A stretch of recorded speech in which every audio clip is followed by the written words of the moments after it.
Can I ask Neil, is Alapa going to stand any candidates in the general election next year?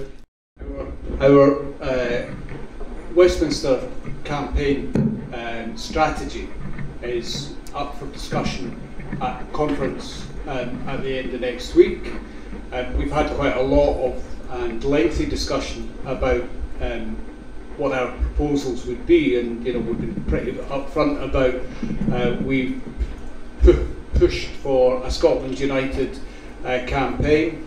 I still believe that Scotland United is the way forward, but if there are certain parts of the independence movement who do not want to participate in a Scotland United ticket, that's up to them. You can only invite people so many times.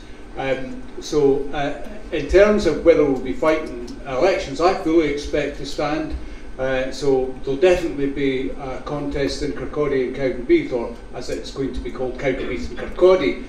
Whoever came up with that creative shift certainly needs an award of some kind. But so our strategy currently is that we are certainly intending to contest the election. What shape that will take is a decision for membership. So I'm not going to punt my view of that too much at the moment. But I expect it to be quite a vigorous campaign, and I hope that we will fight that campaign in some shape or form under a Scotland United ticket with other independent support parties. And it's just my personal view now, such as the SSP and the ISP.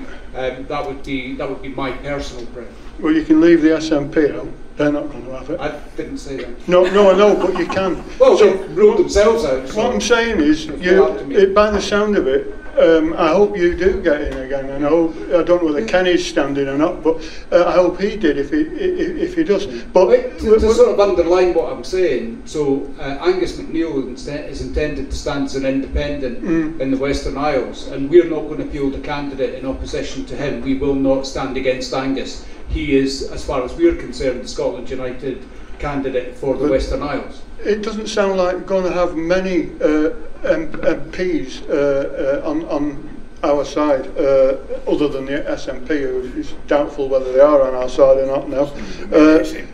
So I don't see how we're going to do much about Freeports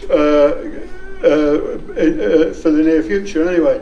Yeah. Can I make one point on that about what we're going to do? In the debate today, the Tories are in favour of Freeports, the Labour Party are in favour of Freeports, the SNP are in favour of Freeports, the Lib Dems are in favour of Freeports.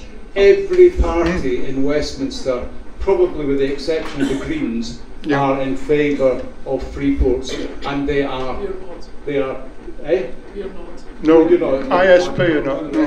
Westminster. So they're not going to stop this. They are all completely and utterly on board. Well, so you need different parties. Yeah, and you also, in my opinion, I went to the meeting that I'm sorry. What was your name, sir? John. John. Yeah, sorry.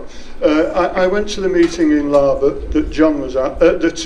John was talking about, and a guy called Pat Lee was promising it was going to approach unions all over the UK to launch some sort of campaign similar to the poll tax campaign, which was mentioned earlier. What Pat actually said at that meeting, as a union member himself, not anything, he wasn't. Oh no. Right. No. He was going to approach them to see if they would take charge. Because that is, we need to involve everybody. Now, I'm non-political, completely non-political. I'm salvo, 100%. I don't buy into the politicians at all.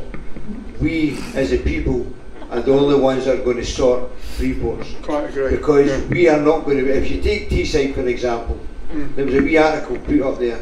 £150 million was taken out of that, and £5 million were put back. Now, that's not going to come to us. Finally, I quite agree with what you say. I'm talking about. I mean, I'm not dissing political parties. but I'm suggesting that it's rather urgent at the moment, and if we wait for Alapa to make a real impression in the Parliament, which I hope they do, we might be waiting years, and if anything comes of that, say a la the poll tax campaign, which I'm sure people who are not in unions, like people like us, maybe we're not all in unions, we would support. If the unions had a rally somewhere in different parts of the UK, we'd be there supporting them. And finally on pardon, sorry? Civil disobedience. Yeah, civil disobedience, yeah. Finally on that issue, I've witnessed over the last couple of years, the Women Won't Waste organisation setting up street stalls to inform the public of what was happening regarding the gender self-ID issue and other matters. And I've seen it with my own eyes, how when they're handing out leaflets and engaging in conversation with passers-by, these passers-by are absolutely horrified about what they're being told, mouth to mouth, word face to face. I mean, because they get no help from the press. So that's another thing we could do. By having street stalls and raising, like apart from what Julie says, going door to door. Street stalls to bring the public awareness, make the public aware of what's going on with this terrible thing. Anyway, thank you very much for your patience.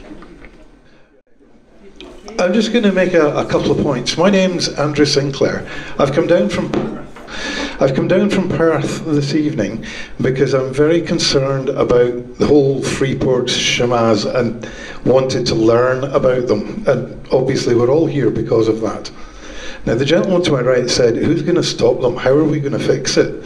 Well, everybody in this room has a role to play in that, I think. Because we're here, and if we don't bear witness to it, for want of a horrible expression, then who else will? So we can all do a bit about it. Now, I picked up a little bit of paper from the table over there, and while the speeches were going on, through the power of Google, just checked out who some of the people who are involved in the 4th Freeport are. It says 4th Green Freeport, Interim Governance Board. Chairman, Charles Hammond, OBE, who is the interim chair. He's at 4th Port, Chief Executive. Now, what about 4th Ports?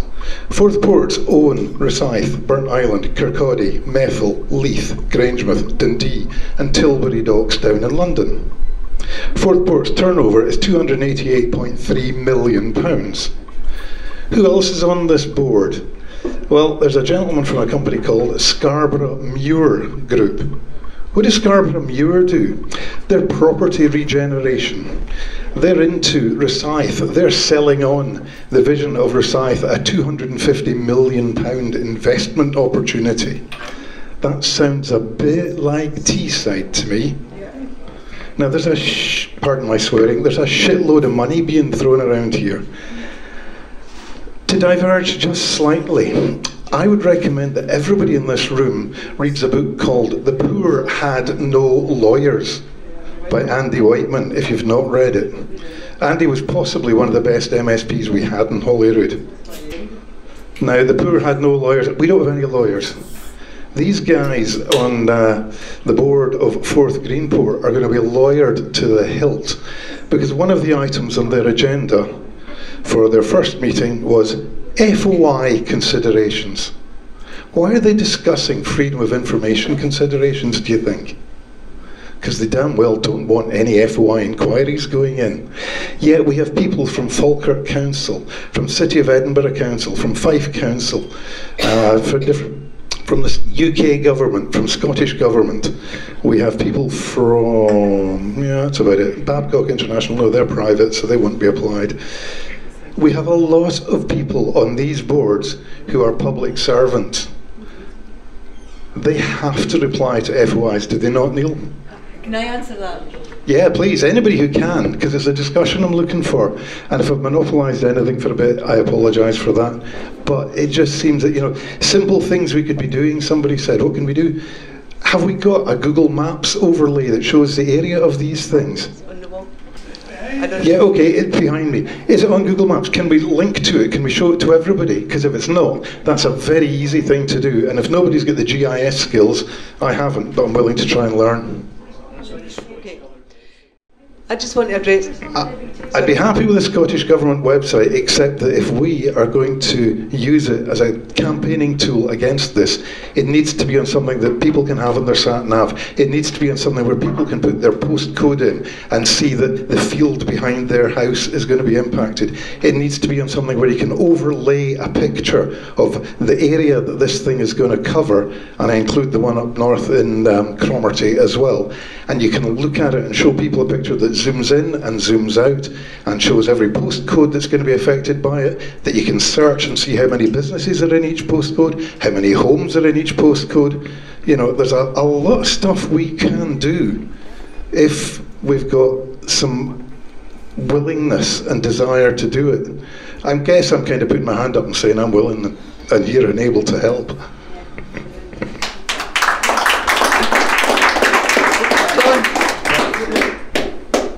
I just want to address the freedom of information, because that was one of the first things we did, and we wrote to Edinburgh Council, freedom of information, and everything that was of any consequence we think was redacted.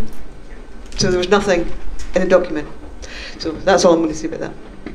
But we can keep doing it. We can all write an individual FOI request and through the... To the gentleman from the gentleman in Perth, see if you actually look for information regarding Freeports, you probably have more chance of seeing hair follicles on my forehead. And that is the God's honest truth. It's the only time you can ever find anything about Freeports is with the Freeports that have happened down south.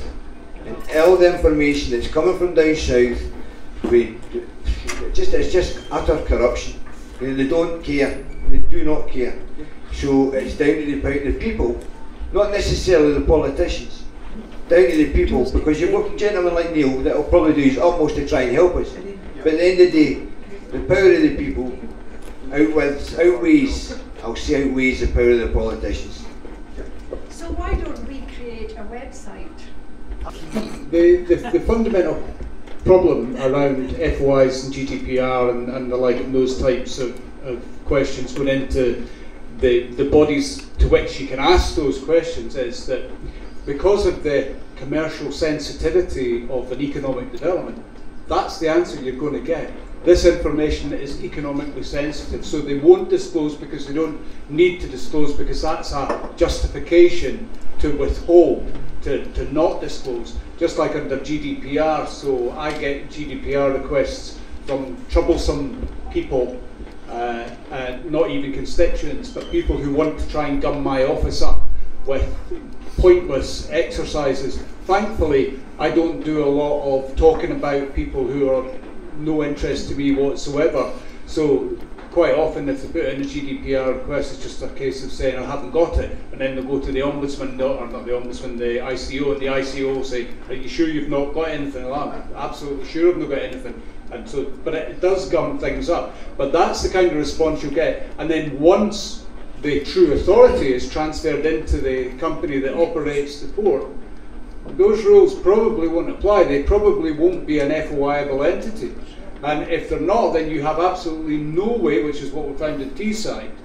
I just want to pick up one point that's really important around the claim of right. The claim of right is a really important document. It's been spoken about by me and Alec and many others over years in Parliament, and reinforced the message that sits behind that. However, it doesn't matter how right you are about these things. If you haven't got the democratic mandate to back you up to make that argument, you can talk into the wind as long as you like. No one will listen. You have to have the political mandate behind any movement that seeks to challenge the current status quo. That's the only way you'll be able to bring it into effect. We have to be a political movement. No getting away from it. Well, as Neil's pointed out about the FY things, I mean, this was what we used to run into in the council, particularly with arm's length bodies. We hated arm's length bodies because they would go away, they would spend a large amount of money. You would ask what was going on, they would tell you that they couldn't tell you because it was commercially confidential, and they would only turn up when they were bankrupt or when they were in trouble. I remember just before I left the council, and when they were merging healthcare and social work, the big thing of health and social care that was going on at that point, that they were stum about what was happening for several months, and then you turned up just a week before the budget and told us that they'd gone £10 million over budget, and could we bail them out please?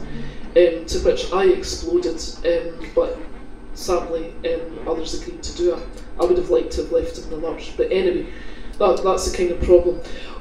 What I would say is each thing that we're talking about here isn't sufficient in itself. Again, I'm going to slightly disagree here with Neil. So pursuing the claim of right isn't going to work in itself. Having the it's important. Having the political mandate it's not going to work in itself. Having the movement, it's not going to work in itself. Having the three together is what you need. There isn't a silver bullet. And what I'm trying to put across to you just now is I think there is a huge number of people at grassroots in all the kind of what I would say left of centre parties who are of goodwill with this and who I think can be mobilised, but we got to do it quickly. We've got to get out there. Now, I used to be in an organisation called, years ago, I started off in health politics, believe it or not, called the Scottish Health Campaigns Network, and we arose when they were trying to shut hospitals across the central belt of Scotland, right? And our group comprised of, the core group comprised of about 12 people, mostly consultants and doctors and stuff like that, right? We had a budget of about £1,000 a year. We created absolute hell for the politicians, absolute hell. And we stopped a lot of things happening. We stopped Monklands being shut down.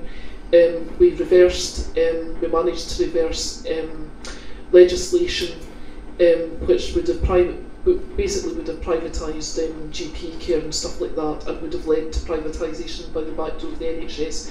And we did all of that in a shoestring budget with £1,000, and without, although we had the backing political parties, without it actually being party political.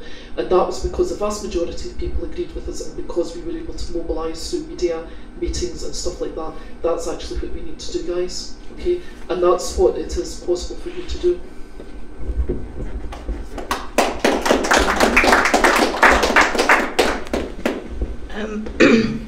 Now, I'm nervous. I'm nervous anyway, but I might ruffle a few feathers. But as I think, is it Julie said that we're being watched? Well, I'm on several lists, so actually I don't care anymore.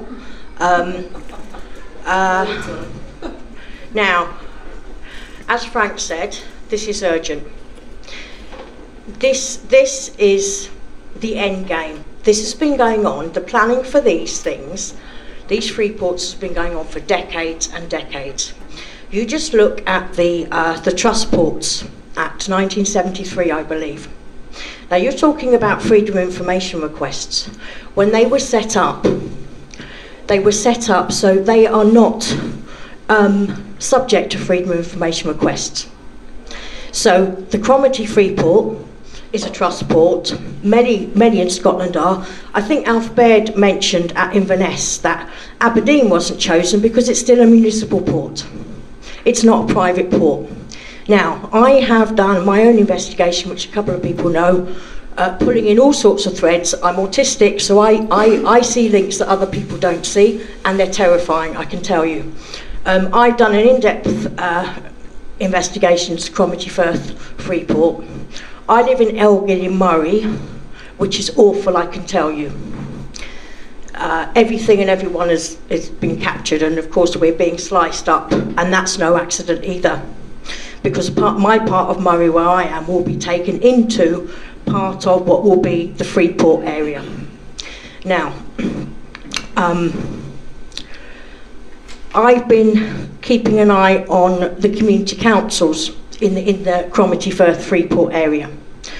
I keep saying you need to invite the community councils to these sorts of meetings. They know what's been going on. Now I'll just try to tell you something to scare you enough. The Cromarty Firth Freeport bid was led by the Global Energy Group.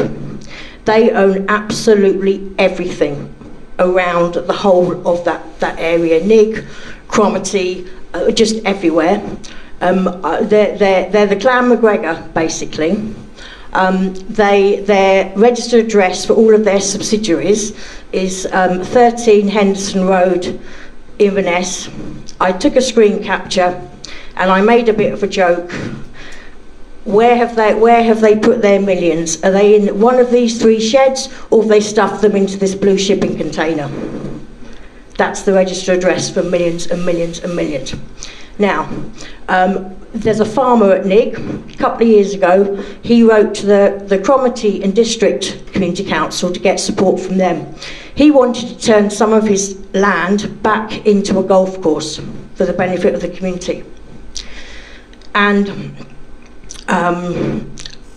basically he said that he knows he can't do that. What's the point? Because the Global Energy Group, if they want his land for something to do with what they want to build in Nig, they can just force him to sell it to them. Now that's before the Freeports came in, compulsory purchase, right? And the Cromarty and District Council, they cannot get any of their Freedom of Information requests, any answers from the Global Energy Group. All of the councils are in it. This goes far, deep, wide. It goes back decades, possibly 100 years. And Scotland, and I'm going to use this in the widest possible term, and I've got a dry mouth because I'm nervous, has been groomed. The whole of our infrastructure, I'm talking health, third sector, everything, has been set up so that we will have no power and no democracy to fight this. It's as serious as that. I haven't terrified myself looking into stuff for the past 8 years to keep quiet about it. And I'm going to make a big point here. Neil, I think you've got some lovely people in the Alba Party. However, I'm with Frank. God, sorry, I'm so nervous. I've got a really dry mouth. We've almost not got enough time, okay? The time to elect political parties again that we want is after Salvo kicks in. Because otherwise there'll be nothing left. With Salvo, it's logical, it's legal, it's quick. We just claim everything back that was always ours first. We haven't got time to deal with these multinationals and thank you, people from not even just outside Scotland, but people from you know, outside of the UK. We do not have the time. And somebody says something about GPs. Well, I'm not sure whether people know that GP practices are private. Only GPs can be partners, so that's elitist for a start. At mine, for example, they all work part time because obviously they get paid too bloody much. But the other thing about it, which people probably don't know, with GP practices, and I'm mentioning it because I'm saying this is throughout everything, okay? The whole of our everything has been captured, and don't even get me started on the third sector. So GP practices, if they rent a building, 100% of that rent is reimbursed to them. Now, I don't know any other private business that has it that good, do you? I'm going to stop there, but just to say we need a claim of right first. we have no time to mess about with anything else.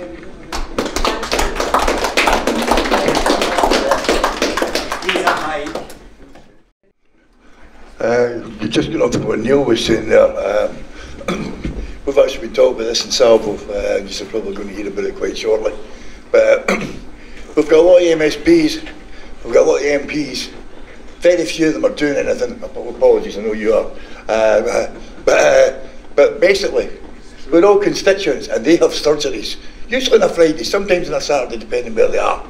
At the end of the day, it's like their surgery lasts for maybe an hour and a half, and then they go away home to their dinner. If 10 or 12 or 15 years old turn up, won't ask the same question every Friday.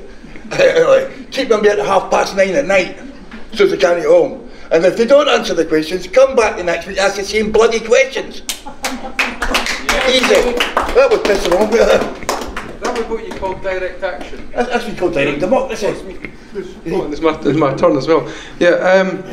If the panel can correct me if I'm wrong in any of this, but hopefully this could well be a very simple way to explain it to people. Freeports. The way I see it is that it's all about adding value to goods. So what you do, and you want to get them out your system, and so what you do is you set up a deep water port or you set up an airport, and the raw product comes in. You then add value, you assemble it, you make it into something else, you do whatever it is, and all the companies are in there to do that. And if you're a company outside the Freeport, you might be able to apply for Freeport status, so you could do whatever it is. But you've got a bit of an issue trying to get your product from the port. You'd almost have to have a lorry that's a Freeport to get it from inside the Freeport to your company if it's anything tangible. It's okay if it comes up a wire, you know, if it's a legal document, so you could have like a law firm outside the Freeport that applies for Freeport status. So you've got this situation where where you've got these companies within the Freeport. Now, then it becomes really quite easy to kind of logically extrapolate it and just see where it all leads. So you've got these companies and they're making an absolute wedge of cash inside these Freeports, and as I've already alluded to outside, the companies outside the Freeport either get into the Freeport or wither on the vine. And then the money that these Freeports are making, you probably find that these Freeports aren't even going to be limited companies. I would be very surprised if they're not limited liability partnerships. The limited liability partnership is something that sits in a Cayman bank account, basically. It's what runs the Cayman bank accounts, and that's why they're there. So that anybody that's got a share in these LLP companies can then take interest-free loans. So these Freeports are just another money grab so that the well-to-do can take interest-free loans against these, the money that goes into these Freeports. So you've got this kind of situation where you've got these companies making this money and a conduit straight into Cayman bank accounts. We're not going to say any of that. And then because you've got this system where the goods come in, the value's added, they sell it on, the money then comes from other countries straight through these companies, straight into the Cayman bank accounts, doesn't touch the sides. No taxation's paid. The local councils that collect your buckets, they're not going to have any money to do that. The services that are run everywhere, libraries, swimming, whatever it is, they're going to go to rack and ruin. And it's us that's going to pay the price for that. So that's a really simple message to put forward. So I think that's probably a nice easy way to get, go out there, spread the word and describe the horror of what's coming to people. So any of that wrong, by the way, panel? There you go, spot on guys, spread that word. Yeah, that's an excellent, very concise description of basically what's happening with it. It's a bit like, it's like the big companies, like Amazon and folk like that, who set up their, their sort of domiciles in places offshore and stuff like that. to avoid tax. So this is a wee bit like setting up one of those places but in the middle of Scotland to do exactly the same thing, so they can register there and then they don't have to pay tax. And this is the thing, the government's going to be subbing them the tax. They're going to be, but I mean, if there's a shortfall, then what's the local authority going to do for money? And I can guarantee you there'll be a blooming shortfall. The only additional comment I'd make to that is that there's no evidence that free ports increase local economic activity, but there is a lot of evidence that businesses that currently sit outside the curtilage of that free port will move their economic activity inside it because they can't compete otherwise, and so it does suck economic activity in, but it defeats the revenue creation for local authorities. So, for example, one of the biggest accounts that Fife Council has in terms of its rates income is the petrochemical plants at Masmorn. If they are inside, that is a massive blow to Fife Council's income. A massive blow to folk county. I presume the fire brigade still have to make sure the place is safe. The fire brigade is not getting any money. No, they don't. No, they don't, because the dockyard's got their own fire service. Regarding, there's two things here. Now, a business outside the free ports can actually claim money from the government. There's a wee fund, Westminster, they're awfully kind at times. Now, goods that arrive in these free ports, and now then, like, for example, you order a telly. Now, anybody that sees that the Russell's wagons kicking about Grangemouth with all the containers in the back. Now, anything within these free ports is duty free, technically. Anything outside the free ports is duty applied. So if you buy a telly, where does that duty get added on? So it affects us again when we go to buy things that have been imported. So that is also part of the free ports concern. There isn't nothing good about these things at all. Right, hello. I came here tonight to hear about Freeports, and I've heard they're abominations, they're going to be run by criminals, goods are going to be coming in. I haven't actually heard how they're going to impact us personally, but that aside, I think within this whole, the impression I get is we all know the one thing that could put an end to any worries about Freeports. Do we not? Scottish independence is the one thing that would put an end to all this crap. No. Now, my concern here is squirrels. We've seen them all our bloody days, and my concern is this is another one. We take our eye off the ball, oh yeah, let's get into stopping Freeports. The important thing at this bloody moment is getting Scotland away to fuck for Westminster as soon as we possibly can. Right? One fucking first priority, independence. Freeports then go away to buggery, no longer a concern. Should we be wasting time on a squirrel potentially? This is certainly not a squirrel. Right, now you're talking about you're talking about independence, right? The free ports, they are happening, trust me. Right, this contract, no listen, just listen for a wee second. There was a bit of paper that had Nicola Sturgeon on it, First Minister at the time. It was with Kate Forbes, who was the Finance Secretary, and it was with a gentleman by the name of Gove, the right cretin looking individual that he is. Now these free ports are happening, trust me. Right? There is things you can find online. There is a lot of things you can't, unfortunately, as far as Forth and Inverness. Now if you want to look for information how bad these places are, you can find plenty of information with the ones down south. That is a given, because there's a lot of people down there that have not probably had the same opportunities that we had. Now you talk about independence, rightly so, I'm 100% behind it, always will be. But until we stop these free ports, we have to stop these free ports. Because as I said, if the just tell me Freeports... they're happening, how are you stopping them? Right. If they're happening. Right, well, how do we stop poll tax?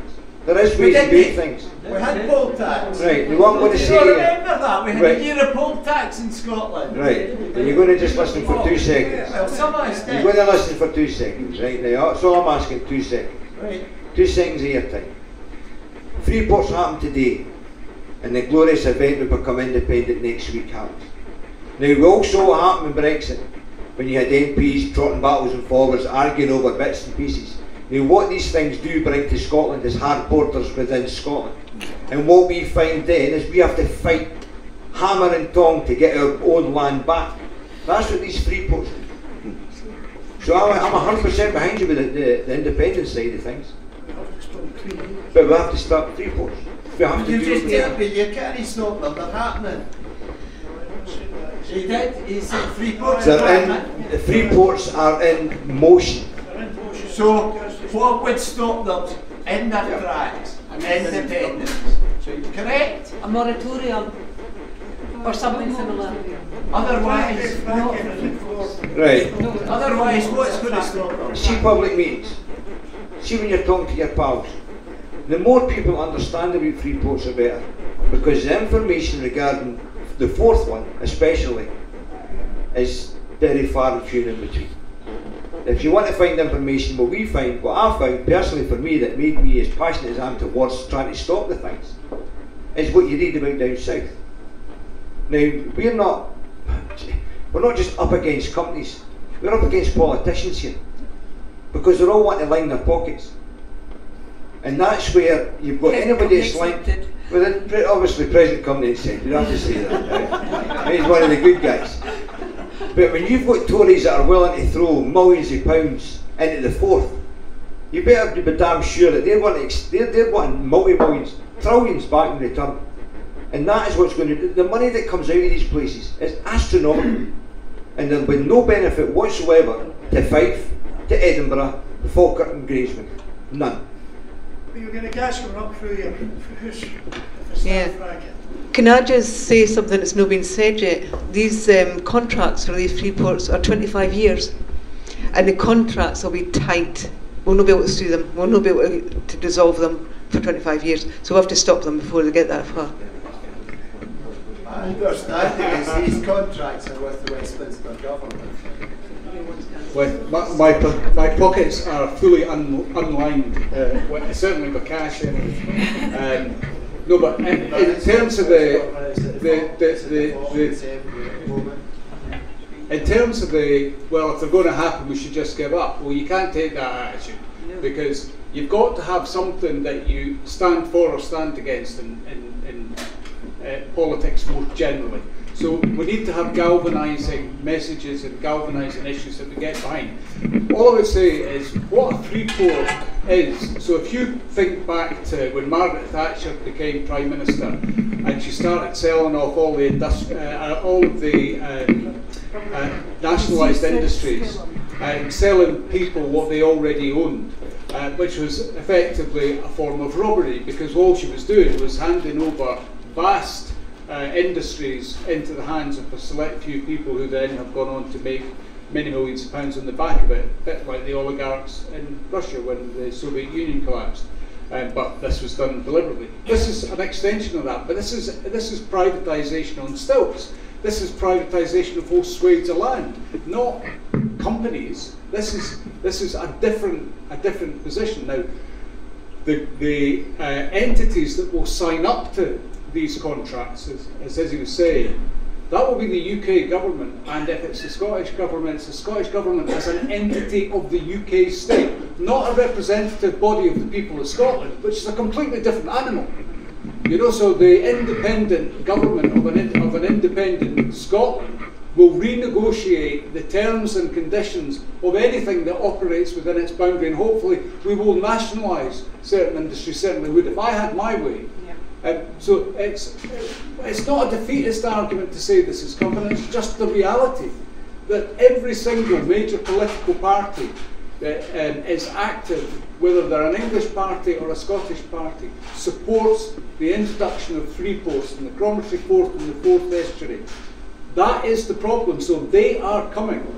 It's what we do in opposition to that as a movement, not as a political party. So go back to the point about, yeah, of course the claim of rights is important, of course independence is important, and of course we all want it straight away, but we have to have a mandate from the people. No swift argument is going to just deliver it overnight, because you need to have the backing of the people, because the rest of the people who don't understand your argument are going to go, hang on a second, I didn't agree to that. So you have to win the people.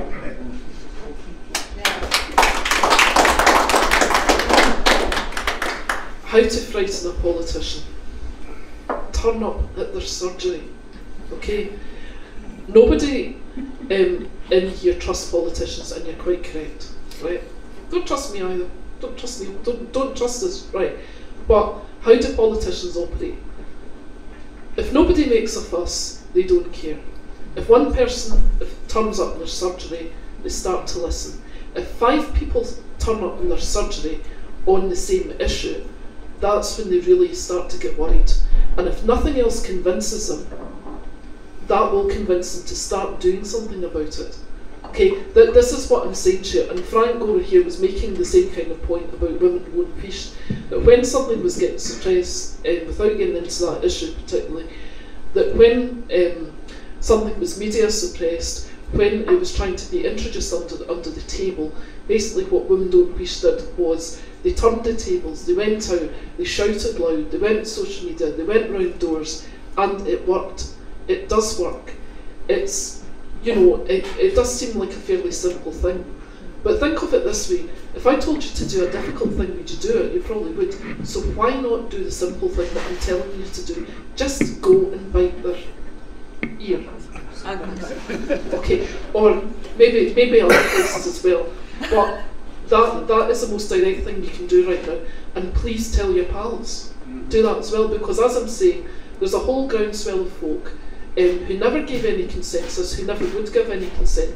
I think when, now I'm trying to think, this might have been, was a consultation went out in fracking, in particular for example, and I think it was 83% against. It was something like that, but the responses came back.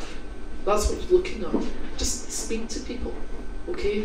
Well, we need to, I mean, there needs to be a further conversation about this, I think, but go and see your politician and stare them down and ask them why the hell they weren't at this meeting tonight as well.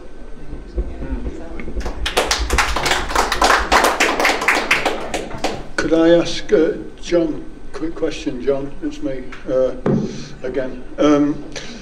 Could you tell me, we were talking about the position of the unions in the whole of the UK, because obviously they're affected down south, the same is going to be affected up here. Is there, have the unions got their head around this? Do they realise what it's going to mean for their members? If not, they need to be, informed. Thank you.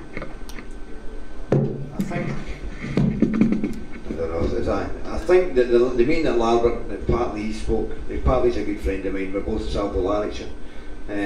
He, as a member, he wasn't in charge or affiliated with the unions as per se. No. He was actually going to get in touch with them and try and get that side of things moving, because we need as many people. We could sit outside the politicians and having that outside their doors. Right, that's fine. But the people are the important part here, because without the people, nothing will ever happen. And we could have these unions, the 20, 30 can turn up, but it's until the other 20, 30, 40 turn up. And when I say what I say about Hampden and Falkirk, I had I would say about 20 or 30 leaflets, and I could only hand out 4. And as I say honestly, it wasn't for the want to try. It was only because I came up across 4 people that had no idea about Freeports, and they were from Falkirk. And obviously, you try and explain the best you can. But when you come to the meetings, like the Lambert meeting, the meeting here today, the one in Edinburgh, hopefully with these they start expanding and they start becoming more, and then they start becoming busier. And then we try our best, because that's all we can do. I'm not going to give up. I might not be able to put that much into it, but it's going to be my bit. And hopefully you can put your bit in it. and then that bit adds to another bit, and so on and so on and so on. And then we try and get where we need to get. But the unions, hopefully, everything's going to come and help us. And I hope that maybe answers your question a wee bit. I'll be there, you know, certainly. But I don't want Neil thinking that I'm dissing the politicians. We've all got our part to play, haven't we? And if we do our bit, and you know, the politicians do theirs, you know, it's just that at the moment it's urgent, isn't it? But and for the best will in the world, you know, getting elected and all that does take sometimes years. But we don't just wait for that. We can be doing our bit on the way, you know. But it's certainly a very serious situation. Yeah, I mean, that's one of the reasons why I favour Scotland United, because Scotland United immediately takes the narrative away from political parties and talks about a movement. And I know people, certainly in my party, are sick hearing about it because they immediately assume that Scotland automatically means that we must join with the SNP, and many people are understandably aggrieved with the party that they were members of for many, many years because of a bad experience.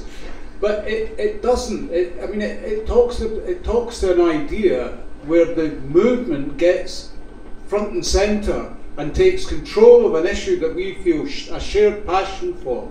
And one of the things I think is most important is that it galvanises forces out with politics, particularly from Civic Scotland, people who are leaders in their own right, in their own sphere of influence in wider society. Because what we don't need a bunch of posers who are going to go to Westminster and say fine lines in the chamber, as I've heard them do so many times, and in the full knowledge that they're doing bugger all outside the chamber to back that up. I think it's unforgivable.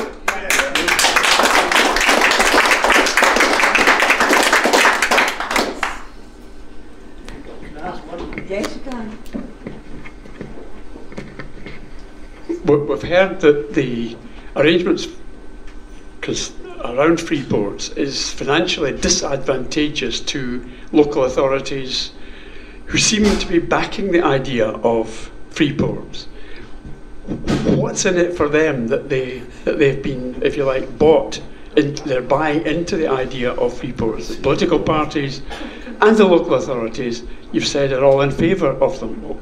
Why, if they're not going to benefit, if that, in fact, they're going to be disadvantaged by the hemorrhaging of tax money, rates money, why would they favour it? Who's getting bought off? 2008 financial crash. Icelandic Bank went kaput, and a lot of local authorities went with it.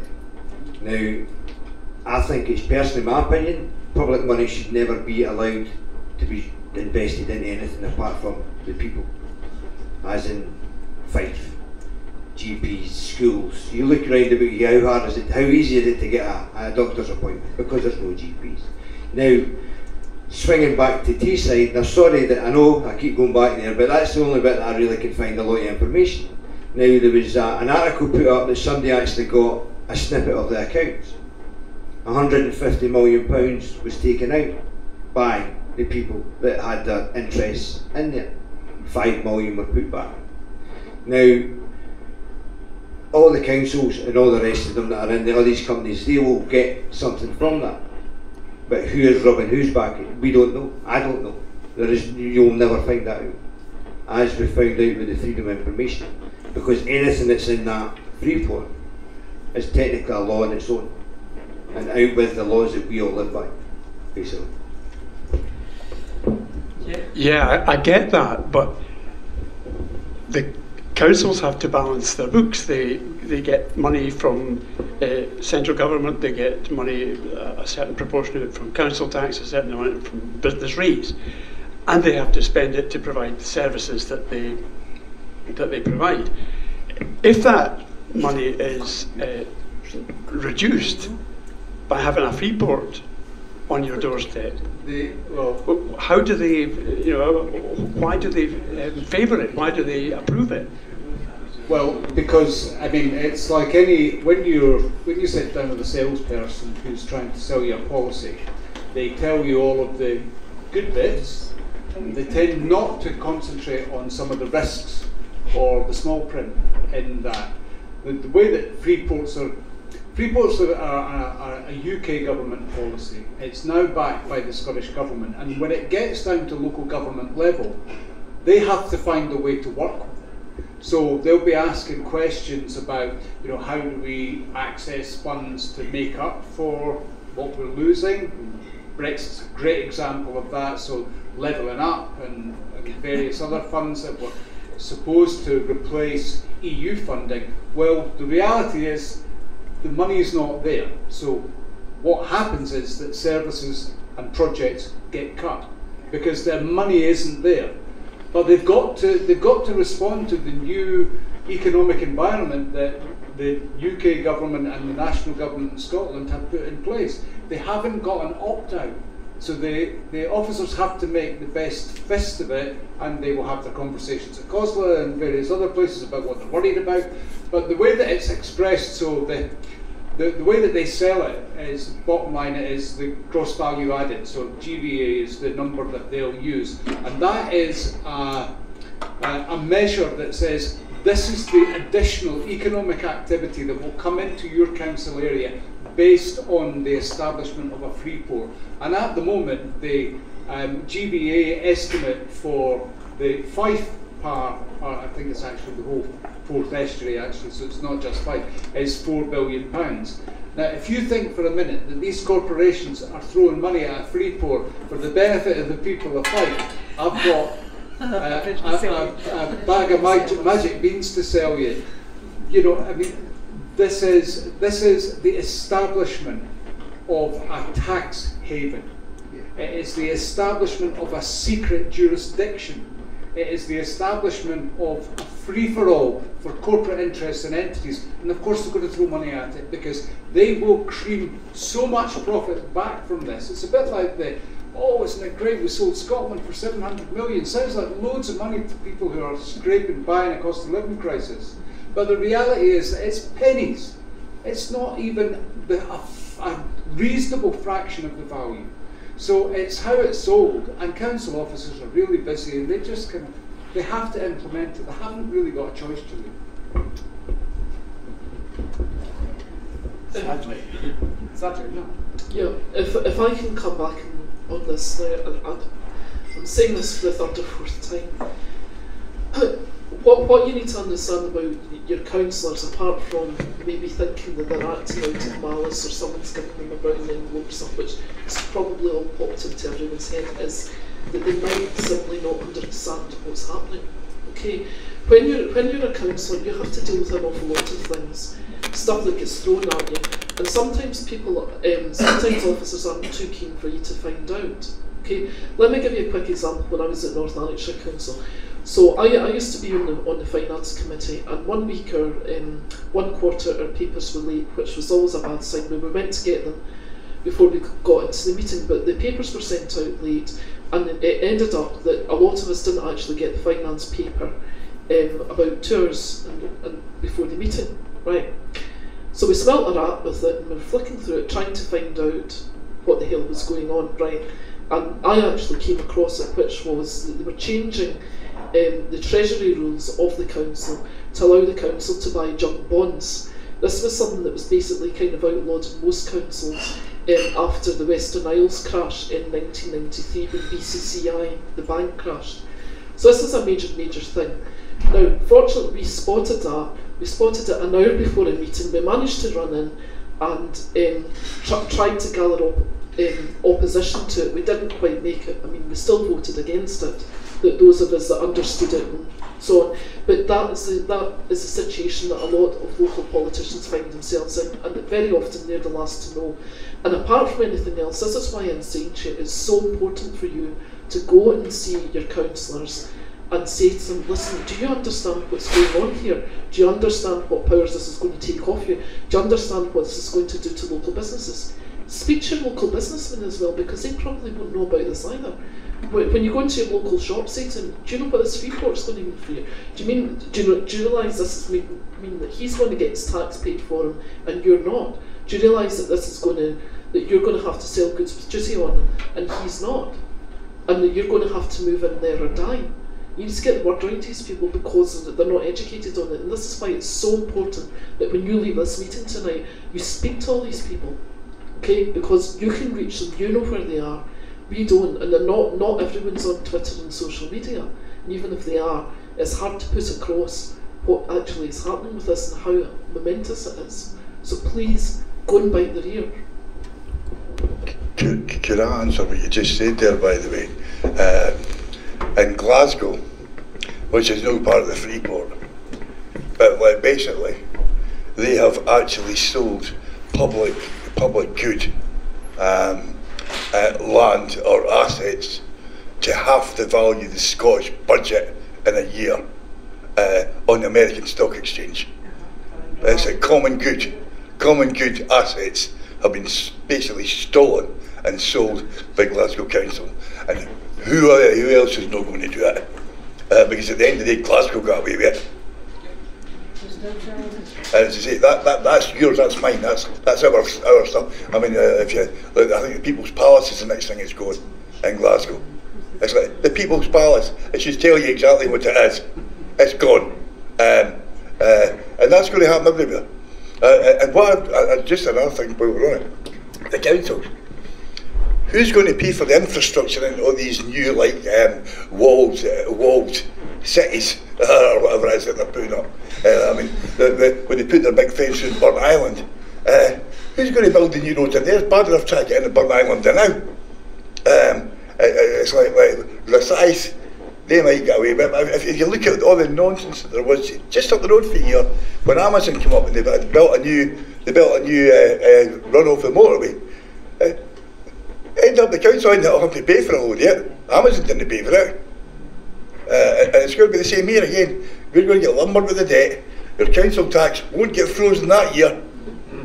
And we'll end up paying for it the same. And at the end of the day, it's like, I would be quite happy to chain myself to one of these gates and no move. And I think a load of us need to do that. I've got another point to make. This came on Twitter, and it's an exchange between Angus Brendan McNeill and Steve Barclay at the Trade Committee in February this year. And I'm not going to go all through it, but what I will say to you is Steve Barclay, Angus McNeill's pressing about funding, and we're all expecting this to be of the levelling up. I'll tell you how levelled up it is. The point is, this is Steve Barclay, the point is, as with other areas of policy, the devolved administrations would then allocate to Freeports the exact same way as would for other things, that they are being funded through the Barnett consequentials. So we're not getting any extra money. Yeah. And you know, I'll not go into this at any length because there's a brilliant piece written by Robin Calpine going into the new financial framework that was agreed over the summer by Shura Robinson with the UK government, and it has as part of the mechanism there is a disincentive for the Scottish Government to invest in local services. So the more money the Scottish Government gives to local authorities to support public services, that is measured against the economic performance of London, so the highest performing economic area in the whole of the UK. If it doesn't exceed the economic performance of London, which is never going to happen, if it doesn't exceed it, then the budget to Scotland gets cut. And so the more we invest in our public services, the less money we get. And on top of that, the revenue, the additional revenue that the Scottish Government are currently gathering through the uplift in our income tax, 70% of that is being clawed back by the UK Treasury. So we hardly see any benefit from it anyway. Yeah. So why would you do it? Because you're not getting it. And why would you agree to this? So the Smith Commission said that we would have a better financial settlement, and the new fiscal framework ties us into a downward spiral of disinvestment in public services and a clawback from the Treasury of our own income tax. Everything is being constructed against the interests of the Scottish people. You know, I really sometimes wonder, what on earth are the Scottish Government doing? They're supposed to, you know, I am biased. I'm absolutely 100% biased. The government that Alex Salmond led was about making Scotland look like a country that could run itself. And since then, it's been made to look like a country that's running itself into the ground. And there is no getting away from that fact. And this fiscal framework just underscores that belief. Absolutely. Why would you do such economic harm to your own people? Yeah, exactly.